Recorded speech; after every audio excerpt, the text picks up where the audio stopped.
बिस्मिल्लाहिर्रहमानिर्रहीम इय्याका नअबुदु व इय्याका नस्तईन। तो guys, disorder of menstrual bleeding, ये वाला हमारा चैप्टर रहता था गायनी का। इसको जल्दी से डिस्कशन करते हैं। आपने सुना होगा बहुत से गायनी के वार्ड के अंदर केसेस आते हैं कि शादी की जी पहली रात में जनाब दुल्हन साहिबा वो पहुंच गई हैं हस्पताल के अंदर।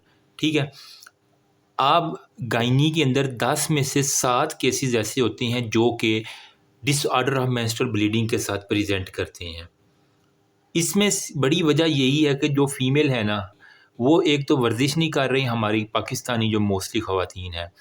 ठीक है, नंबर सेकंड पे उन्होंने सीडेटरी लाइफस्टाइल है, केएफसी खा लिया, जिंगर खा लिया, शवारमा खा लिया, बर्गर खा लिया, पिज़्ज़ा खा लिया।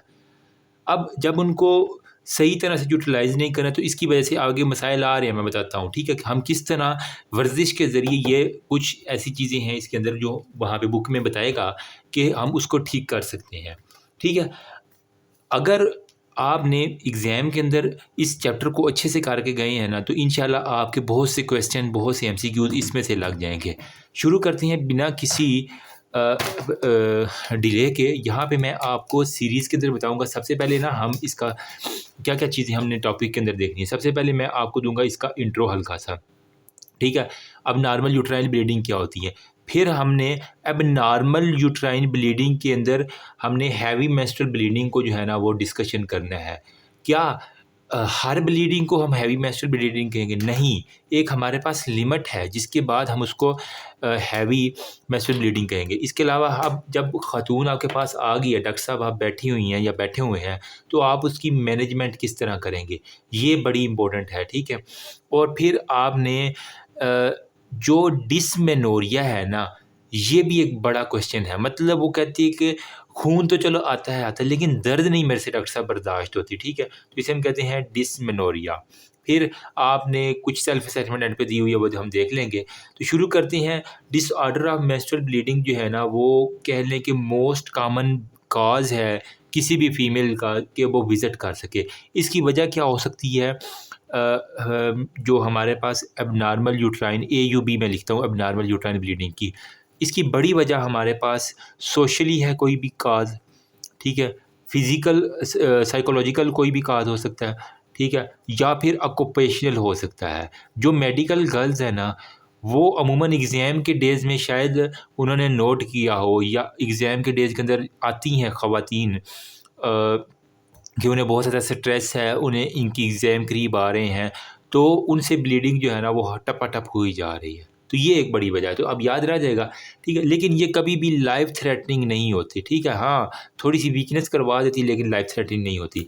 अब एबनॉर्मल यूट्राइन ब्लीडिंग जो है ना, कब हम किसी भी खातून को कहेंगे इसके अंदर एबनॉर्मल यूट्राइन, जब उसका हैवी मेंस्ट्रुअल ब्लीड हो जाए, हैवी मेंस्ट्रुअल ब्लीड, और वो हमारे पास 80 ml पर साइकिल के से ज़्यादा हो जाए। ठीक है, तो 80 ml से ज़्यादा अगर ब्लड लॉस हो गया है तो इसको हम हैवी मेंस्ट्रुअल ब्लीडिंग कहेंगे। अब यहाँ पे कुछ होती है इंटरमेंस्ट्रुअल ब्लीडिंग भी। मतलब कि सपोज़ के फर्स्ट आज क्या है, जुलाई है ना, सपोज़ करें 1 जुलाई से उसको जो है ना वो मेंस्ट्रुएशन स्टार्ट हुई थी। अब उसकी नेक्स्ट 28 दिन बाद है, लेकिन उसके दरमियान में ही कहीं न कहीं उसकी ब्लीडिंग शुरू हो गई, तो उससे हम कहेंगे इंटर मेंस्ट्रुअल ब्लीड जो है ना, हम इसको कह देंगे। ठीक, फिर वो कहती है कि डॉक्टर साहब मेरी तो शादी हुई है, लेकिन जब मेरा शौहर, हम टपा-टप करते हैं, यूँ कह लें कि मिलाप करते हैं, ठीक है, तो इसके अंदर जो है ना वो बहुत ज़्यादा, इसे हम कहते हैं पोस्ट कॉइटल ब्लीडिंग। ठीक है, पोस्ट कॉइटल ब्लीडिंग, मज़े लेने के बाद उनको जो है ना वो बहुत ज़्यादा ब्लीडिंग होती है, तो इसको हम कहते हैं पोस्ट कॉइटल। या फिर हमारे पास पोस्ट मीनोपॉज़ल, मतलब जो 45 साल से अबव चली गई हैं। ठीक है, तो इनके अंदर जो ब्लीडिंग है उसको हम कहते हैं पोस्ट मीनोपॉज़ल ब्लीडिंग। मतलब अब उनके अंदर मीनोपॉज़ आ गया, ब्लड आने का कोई तुक नहीं बनता, लेकिन फिर भी वहाँ पे ब्लीडिंग हुई जा रही है, तो ये भी फीमेल हमारे पास प्रेजेंट करती हैं। अब इसके अंदर हमारे पास जो है ना वो मेडिकल गर्ल्स भी आ जाती हैं, जवान शादी से पहले वाली, यहाँ पे हमारे पास शादी वाली आ जाएंगी, यहाँ पे हमारे पास बूढ़ी ख़वातीन आ गई। ठीक है, तो आपने अब इसकी इन्वेस्टिगेशन किस तरह करनी है। आप डॉक्टर साहब बैठे हुए हैं अपनी OPD के अंदर, या आप बैठी हुई हैं, जो भी हो। ठीक है, तो आपने सबसे पहले उसकी जो है ना अच्छी सी हिस्ट्री लेनी है। गायनी की हिस्ट्री किस तरह लेते हैं ये मैंने पहले भी बताया था, लेकिन अगर दोबारा कहेंगे तो वीडियो बना दें। हिस्ट्री बड़ी इंपॉर्टेंट है। फिर आपने उसके अंदर एग्जामिनेशन जो है ना वो आपको फिंगर टिप्स पे आनी चाहिए। उसके अंदर सर्वाइकल है, एब्डोमिनल है और हमारे पास बाई मैनुअल एग्जामिनेशन होती है। ठीक है, हमने बेसिकली करना क्या है कि आया कि कोई भी वहाँ पे फाइब्राइड तो नहीं है। ठीक है, अभी मैं बुक से आपको सारा दिखा देता हूँ, परेशान नहीं होना। फिर आपने वेजाइनल स्वैब जी लेना है। ठीक है, वेजाइनल स्वैब, उससे पूछें वो शीशे वाला टेस्ट आपने करवाया है कि नहीं करवाया, तो वो वेजाइनल स्वैब आप लेंगे। फिर आपने सर्वाइकल स्मेयर जो है ना, उसके बारे में जो है ना वो चीज़ें पूछनी है, ताकि हमें पता चल जाए कि कोई भी वहाँ पे ह्यूमन पेपिलोमा वायरस तो नहीं है, कोई भी सर्वाइकल कार्सिनोमा तो नहीं है। तो ये सारी हमारे पास आएंगी। फिर हमने क्या करना है, ट्रांस वेजाइनल अल्ट्रा साउंड जो है ना, ये भी हम करवा सकते हैं। ठीक है, तो यहाँ पे मैं लिखता हूँ ट्रांस वेजाइनल अल्ट्रासाउंड। ठीक है, टू सी यानी अबनॉर्मैलिटीज़। अमूमन ये देहातों की ख़वातीन कहती हैं कि हम मशीन लगवा के आई हैं। ठीक है, तो वो अल्ट्रासाउंड को मशीन कहती होती हैं। ठीक है, फिर हमने एंडोमेट्रियल बायोप्सी जो है ना वो आपने करनी होती है, और लास्ट पे हमने जो है ना वो हिस्टेरोस्कोपी जो है ना वो करवा लेनी होती है, ताकि हम रूल आउट कर सकें जो भी हमारे पास काज है। ठीक है, अब हमारे पास ये तो चीज़ें थी जो हमने उससे करवा लेनी है। यहाँ पे है डायग्नोस किस तरह करना है अबनॉर्मल यूट्राइन ब्लीडिंग का, आया कि कोई हमारे पास सिस्टम भी है या नहीं है। तो ये बुक के अंदर जो है ना वो उसने एक सिस्टम लिखा हुआ है, एंड पे मैं आपको दिखाऊंगा कहाँ-कहाँ से मैंने आपको बातें उठा के बताई हैं। ठीक है, तो ये हमारे पास एक सिस्टम है जिसे उसने कहा हुआ कि हमारे पास है पाम कॉइन। मतलब इसको आप याद कर लो तो मोर और लेस आपके सारे के सारे जो है ना वो हल हो जाएंगे। और ये ठीक है, पाम कॉइन। ठीक है, अब पी से हमारे पास क्या होता है जी, पी से हमारे पास हो सकता है उसको कोई भी पॉलिप हो। ये सारी काजेज़ हैं किसकी, अबनॉर्मल यूट्राइन ब्लीडिंग की, AUB की। ठीक है, अब पी से पॉलिप हो सकता है। ठीक है, जो कि हमारे पास क्या करवाएगा, सारी ये गड़बड़ी करवा रहा है। ठीक है, या फिर हमारे पास एडिनोमायोसिस हो सकता है, ए से हमारे पास एडिनो मायोसिस। ये सारी आपने पैथो के अंदर जो है ना वो चीज़ें पढ़ी हुई हैं, इस वजह से मैं बताता हूँ। इसके अंदर क्या होता है, बेसिकली जो एंडोमेट्रियम का ग्लैंड है वो मायोमेट्रियम के अंदर जो है ना वो अंदर की तरफ जाना शुरू कर देती है, जिसे हम एडिनोमायोसिस कहते हैं। फिर हमारे पास एल से होता है लियोमायोमाज हो सकती हैं, मतलब सारी ये कार्सिनोजेनिक मायोमाज वाली। और एम से हमारे पास क्या हो सकता है, कोई भी मेलिग्नेंसी हो सकती है, सर्वाइकल मेलिग्नेंसी। ठीक है, मेलिग्नेंसी ऑफ द सर्वाइकल जो है ना हमारे पास। अच्छा, यहाँ पे सी में हमारे पास क्या हो सकता है, उसको हो सकता है कोई भी कोआगुलोपैथी हो, ब्लड डिसऑर्डर हो। ठीक है, कोआगुलोपैथी हो। ओ से हमारे पास क्या हो सकता है, कोई भी ओव्यूलेटरी डिसऑर्डर हो। ठीक है, उसको ओव्यूलेटरी डिसऑर्डर, जिसके अंदर हमारे पास पॉलीसिस्टिक ओवेरियन सिंड्रोम होता है, PCOS, तो वो हो सकता है। आई से हमारे पास वो कह रहा है कि एट्रोजेनिक है, कोई इतना इसका पता नहीं है। और एन से हमारे पास क्या है, नॉट येट क्लासीफाइड, कुछ ऐसी चीज़ें उसको हमने अभी तक येट क्लासीफाई नहीं कर पा रहे। तो ये हमारे पास जो है ना वो बड़ी इंपॉर्टेंट चीज़ें हैं जो मैंने आपके साथ बता दी हैं। अच्छा, यहाँ पे अब हैवी मेंस्ट्रुअल ब्लीडिंग में जो मोस्ट कॉमनली जो है ना वो आ जाती हैं फीमेल, तो उनके लिए हमने एक ना टर्मिनोलॉजी यूज़ की हुई थी, है मेनोरेजिया। ठीक है, मेनोरेजिया। मेनोरेजिया बेसिकली क्या है, अब normal heavy bleeding at menstruation. वो कहती है डॉक्टर साहब जब मेरा मेंस्ट्रुएशन होती है ना, ठीक है, अमूमन ये जवान गर्ल्स आती हैं। ठीक है, तो उसको बहुत ही ज़्यादा होती है अब नॉर्मल यूट्राइन ब्लीडिंग। अच्छा, ये 20 to 30% वुमेन जो UK की है ना, वो बुक के अंदर कह रहा है कि हमारे पास सफ़र करती हैं इन हर रिप्रोडक्टिव लाइफ। शायद जो गर्ल्स मेरी वीडियो सुन रहे हैं उनमें से भी किसी को हो। UK के अंदर 5% वो कह रहा है हमारे पास जो है ना हैवी मेंस्ट्रुअल ब्लीडिंग के साथ जो है ना। अच्छा, मोर देन 80 ml हमने कहा कि हमारे पास ब्लड लॉस होगा। ठीक है, अब हम इस ब्लड को हम काउंट तो नहीं कर सकते ना। ठीक है, इम्प्रैक्टिबल है और इनएक्यूरेट भी हो सकता है। तो ये जो हमारे पास है ना, इससे ज़्यादा ही होता है मोर और लेस। अब काजेज़ हमने बता दी हैं, एडिनोमायोसिस, फाइब्राइड, एंडोमेट्रोसिस भी हो सकता है, कोएगुलोपैथी हो सकती है, पेल्विक PID भी इसके अंदर हो सकता है, पेल्विक इन्फ्लेमेटरी डिजीज़ हो सकता है। कोई अगर वो ड्रग्स ले रही है उसकी वजह से भी हमारे पास होती है, या फिर उसने कोई भी इंट्रा यूट्राइन डिवाइसेस रखवाए हों, जिस तरह कॉपर वाले डिवाइसेस है ना, तो ये भी एक बड़ी वजह। ये पाम कॉइन भी हो सकता है, और अलॉन्ग विद ये भी कह लेना PID, पेल्विक इन्फ्लेमेटरी ड्रग्स भी हो सकता है। हो सकता है कोई भी उसको सर्वाइकल या एंडोमेट्रियल कार्सिनोमा हो, सर्वाइकल या एंडोमेट्रियल कार्सिनोमा हो, या फिर आप इसके साथ ऐड कर लें कोई थायराइड की डिजीज़। वो फीमेल जिनको हाइपोथायराइडिज्म होता है ना, तो उनके अंदर हमारे पास ये फीमेल मेनोरेजिया के साथ प्रेजेंट करती है, मतलब अबनॉर्मल मेंस्ट्रुअल ब्लीडिंग। अब हाउ टू डील किस तरह करना है आपने, सबसे पहले जब खातून आती है तो आपने क्या करना है, उसको कहना है आ जाए आप हिस्ट्री दें अच्छी सी। ठीक है? उसको एक हिस्ट्री के ऊपर लगा दें कि अच्छी सी जब आप हिस्ट्री नहीं लेंगे, क्या-क्या हिस्ट्री में पूछेंगे जल्दी से मैं बता देता हूँ। खून कब से पड़ रहा है? ठीक है? अमूमन ये जो आम हम अल्फ़ाज़ पढ़ते हैं, शायद आपने कहीं की वार्ड अटेंड कर ली हो, तो इसके अंदर क्या करते हैं, खून कब से पड़ता है? कितने दिनों से है? ठीक है? पहले कैसा होता था, ठीक है, दिन में कितने पैड इस्तेमाल करती हैं, क्या आपके कपड़े भी ख़राब होते हैं, कपड़ों के साथ आपके अंडरगारमेंट्स भी ख़राब होते हैं, ठीक है, क्या इससे आपकी लाइफ एक्टिविटी डिस्टर्ब हो जाती है, अगर वो कोई वर्किंग लेडी है तो क्या वो अब उसे अपने काम को छोड़ना पड़ता है, मतलब उसको छुट्टी करनी पड़ती है इस वजह से, ठीक है। उससे पूछ लेना है पहली दफ़ा जो है ना मेंस्ट्रुअल साइकिल कब शुरू हुआ है, मिनार्की का जिसे हम कहते हैं, इसके बाद अच्छा सबसे ज़्यादा खून इससे पहले भी कभी ऐसा हुआ है, इसके बाद सांस तो नहीं चढ़ता है, एनीमिया को देख लो, दर्द तो नहीं होता, वेजाइनल पस वगैरह तो नहीं आती, लोथड़े क्लॉट्स तो नहीं बनते, ठीक है। फिर आप पूछ लीजिए हाइपोटेंशन या कोई डायबिटीज़ का मसला, कोई खून की बीमारी, कोई दवाई ले रही हैं, कोई थायराइड का मसला, वज़न कम, बाल गिरते, ठीक है?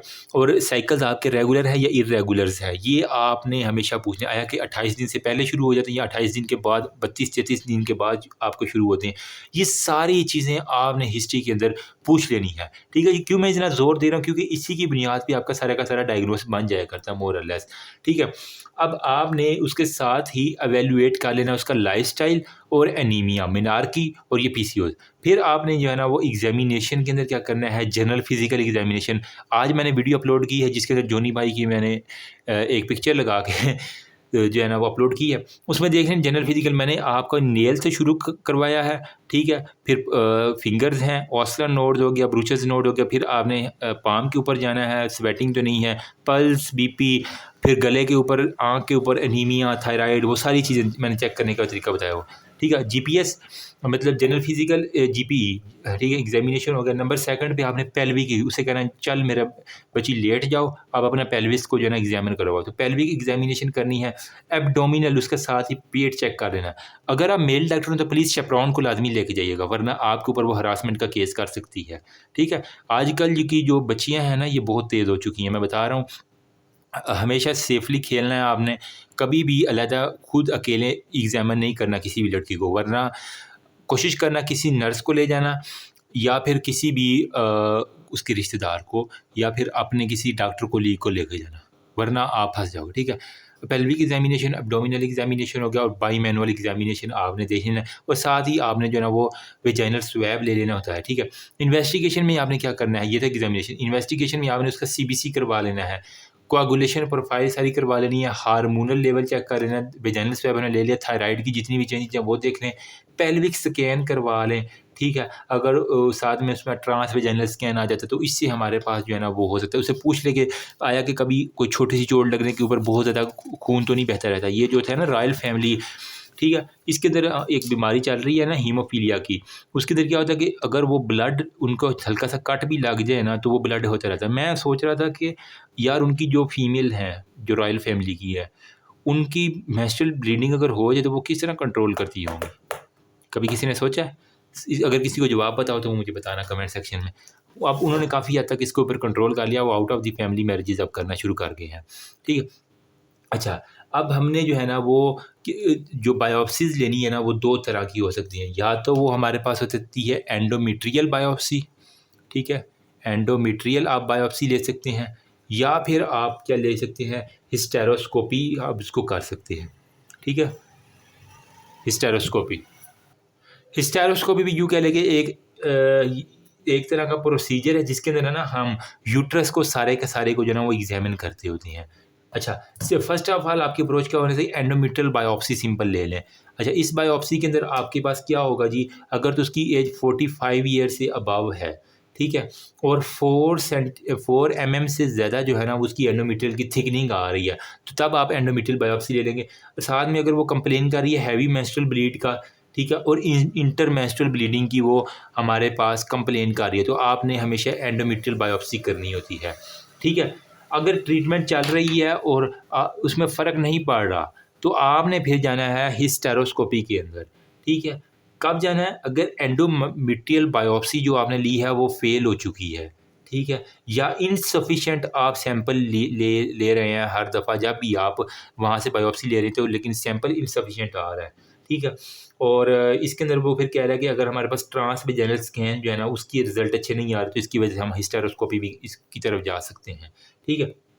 अब पेशेंट जो है ना वो मोस्ट लाइकली जो इंटरमेंस्ट्रुअल ब्लीड और पोस्ट कॉइटल ब्लीडिंग, मतलब वो ख़वातीन जिनको हमारे पास इंटरमेंस्ट्रुअल ब्लीडिंग होती है और हमारे पास पोस्ट कॉइटल मतलब शोहर से मिलने के बाद ब्लीडिंग होती है, उनमें से जो मेजर केसेस है ना वो हमारे पास आते हैं, उनको एंडोमेट्रियल या कोई भी सर्वाइकल जो है ना वो हमारे पास पैथोलॉजी होती है, सर्वैक्स के ऊपर होती है या फिर उसकी एंडोमेट्रियम जो है ना उसके ऊपर कुछ ना कुछ गड़बड़ी हुई होती है। तो ये मोर और लेस इसके अंदर कैंसर हो सकता है, ठीक है। अब यहाँ पे अगर वो कह रही है कि किसी छोटे मोटे कट के बाद भी उसको खून नहीं रुक रहा तो इसका मतलब कोई कोआगुलेटरी उसको डिसऑर्डर है। अब इनके अंदर जो है ना हैवी मेंस्ट्रुअल ब्लीडिंग और अनयूजुअल स्मेली वेजाइनल डिस्चार्ज है ना, तो हमारे पास केस किस चीज़ का होगा? पेल्विक इन्फ्लेमेटरी डिजीज़ की जो होती है ना पेशेंट, उनके अंदर एक तो हमारे पास हैवी मेंस्ट्रुअल ब्लीड होता है, साथ में हमारे पास वो करती हैं अनयूजुअल स्मेली वेजाइनल डिस्चार्ज, ठीक है? जो उसका वेजाइनल डिस्चार्ज है ना, वो एक तो कहती है शदीद बदबू वाला होता है और उसके अगर ऊपर बहुत ही जो है ना वो अनयूजुअल स्मेल होती है, ठीक है? अब यहाँ पे कह रहा है अगर तो हमारे पास हैवी ब्लीडिंग और यूरिनरी अर्जेंसी आ रही है, ठीक है? अगर तो उसके बाद हैवी ब्लीड आ रही है और साथ में वो कह रही है यूरिन अर्जेंसी, ठीक है? Along with fullness of abdomen है या फिर उसका मास इन एब्डोमेन है, तो हो सकता है वो फाइब्राइड के साथ हो, ठीक है? तो मोर लाइकली केस हमारे पास फाइब्राइड का हो सकता है। अगर उसका वेट चेंज हो रहा है, ठीक है? स्किन स्केली हो रही है, रफ हो रही है और साथ में उसको फटीग बहुत ज़्यादा हो रही है, ठीक है?